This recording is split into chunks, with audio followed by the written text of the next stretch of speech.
Wait, what just happened?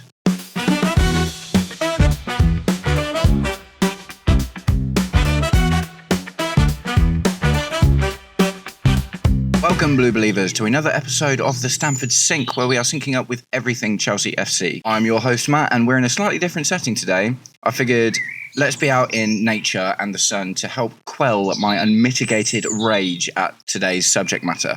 So the transfer deadline day has been and gone. The window is shut and everyone is prepared for the upcoming Club World Cup, apparently. I think it's fair to say we failed fairly spectacularly in the two deals that have been being talked about quite strongly for the last week, and we weren't able to close either deal for Mike Maignan or Jamie Gittins before the window shut. So it's not all super negative, right? Because obviously right at the beginning of the window, we did get Liam Delap over the line, and that is amazing. That's really important. And yesterday we announced the signing of Mamadou Sarr from Strasbourg, a really promising young defender, and also obviously back in January, we signed Dario Asugo, who has also gone into the first team squad. It's not like we didn't manage to get anyone. We got 3 players across the line over the last 6 months kind of thing, and all 3 of them have gone into the Club World Cup squad. But it was pretty underwhelming, wasn't it? Pretty underwhelming. The AC Milan held fast on Mike Maignan. A lot of people are essentially saying that Chelsea were just not willing to pay the Club World Cup tax, right?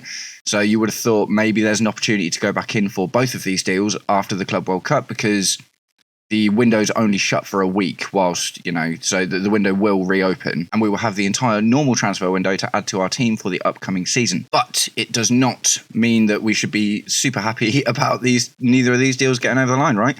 I mean, I said in yesterday's video, chances are that, we're going to report on it either way. There's a good chance that neither of these deals happen, and that is exactly where we are.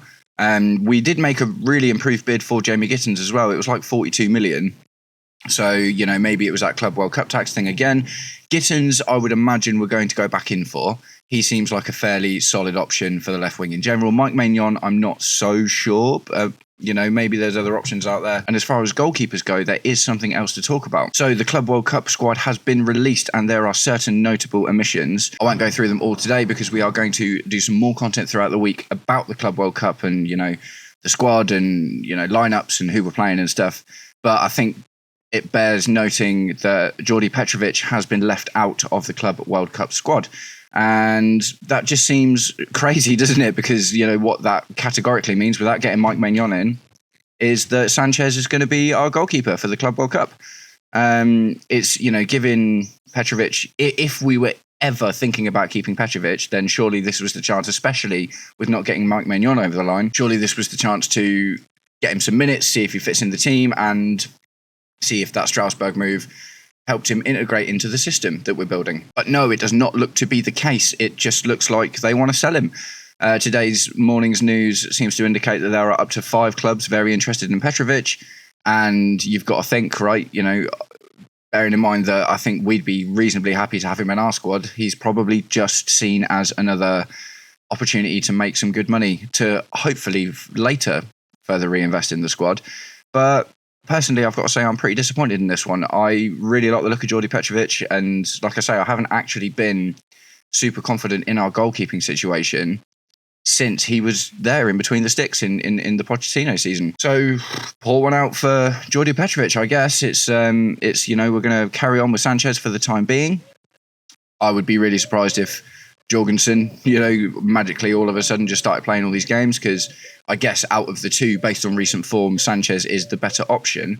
But this is kind of where we got, isn't it? It's like we're not even comparing goalkeepers to the standard of whether they're good. We're just like stuck comparing what we've got, and in that sense, Sanchez is definitely the better option for the Club World Cup, at least. So yeah, disappointing. There's a few other players that have been left out of the squad, but they're not really ones that are super surprising, like João Felix and stuff, for instance. But like I say, I'm not going to go too much into that now. I'm mostly just going to talk about the morose transfer situation that, we all got built up for these 2 signings. And I even said it, I shouldn't be that disappointed, because it was evident that both clubs were playing hardball. AC Milan were not shifting, and Dortmund also. I'm a bit more surprised about Jamie Gittins, actually, because we went in with a reasonably high bid at 42 mil, and they still said no. So that one was quite surprising, because you normally, they set a price and then we lowball them, and then you kind of meet somewhere in the middle, don't you? And 42 million seemed like a reasonable offer for Jamie Gittins, but I guess it was purely a case of we're not being taken for mugs because we've got this competition coming up. We're happy with what we've got in the squad. I guess you've got to assume that means Madueke and Tyreek George are going to be playing left wing. It's not that many games either. Do you know what I mean? It's not like it's, like 16 games or something, is it? It's going to be, 5, 6, 7, maybe 8 games at a push. I'll need to look into the structure a little bit more. But that's where we are, right? That's where we are. In other Chelsea news, Vice Captain Enzo Fernandez saw a straight red in his game against Colombia. I mean, I guess that doesn't really affect us too much. He's probably still going to play in the Club World Cup. And Portugal winning the Nations League. There was a great picture of 3 kind of Chelsea players, one definite Chelsea player and 2 maybes, in Pedro Neto, Renato Vega and João Felix lifting the cup together. So that was nice. So I guess it will, it's all about context, isn't it, right? It's all about context. At the end of the day, no, we didn't get those 2 sign-ins over the line that we... everyone's been talking about, and this is where all the news has been, and it is disappointing not to see Maignan and Felix going to be in a Chelsea shirt for the Club World Cup. But we are actually going, not 4 new players, but we are going to see 4 new faces in the team, with Mamadou Sarr, Liam Delap, Dario Asugo, and obviously the recently recalled Andre Santos has been named in the squad as well. Andre Santos obviously being a particularly exciting one because he had an unbelievable season at Strasbourg, and I guess, him being named in this squad sort of reaffirms that, he's in the plans for the season. And, we definitely need a guy like that hanging around 100%. And you got to think Andre Santos is going to challenge, Moises Caicedo's got his spot locked down, but Andre Santos is going to challenge the likes of Lavia and Fernandes for that starting spot at Caicedo's side at the base of our midfield. So it's not all doom and gloom, but just a little bit of a damp squib, right? It's, transfer windows are like that, aren't they?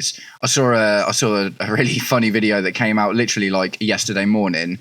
It was one of the Sky ones, some of the guys from Football Daily that have moved over to Sky and sort of do work on their podcasts and stuff.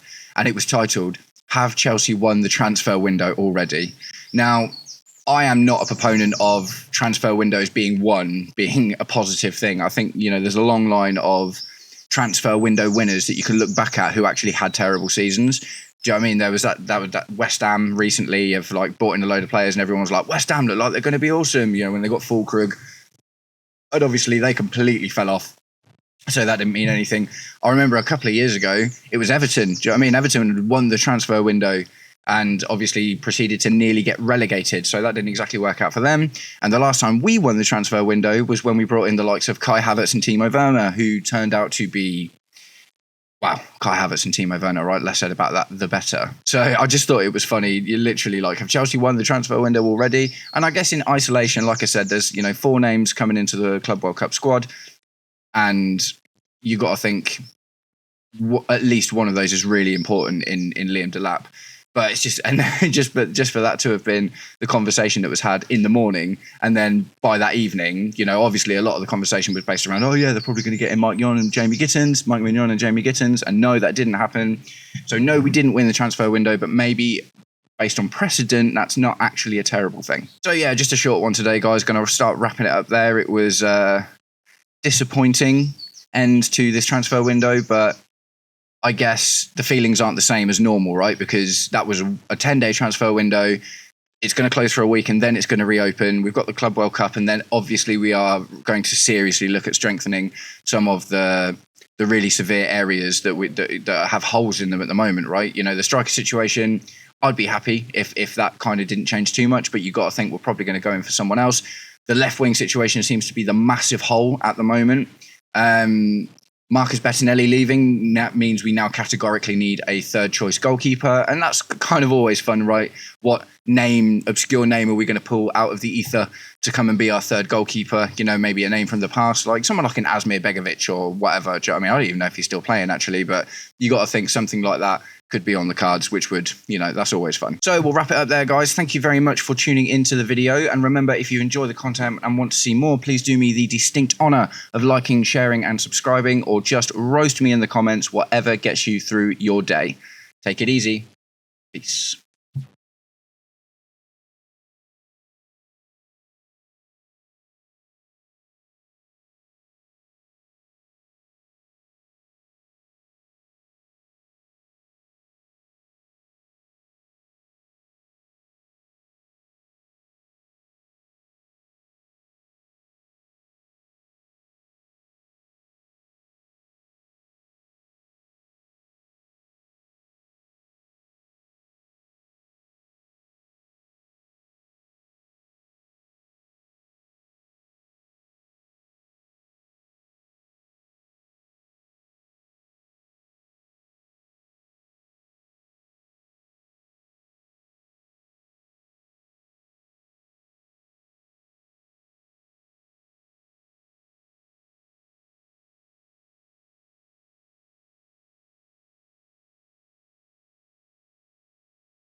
Testing, testing, 1, 2. We are outside and we are checking the sound. 1, 2, 1, 2.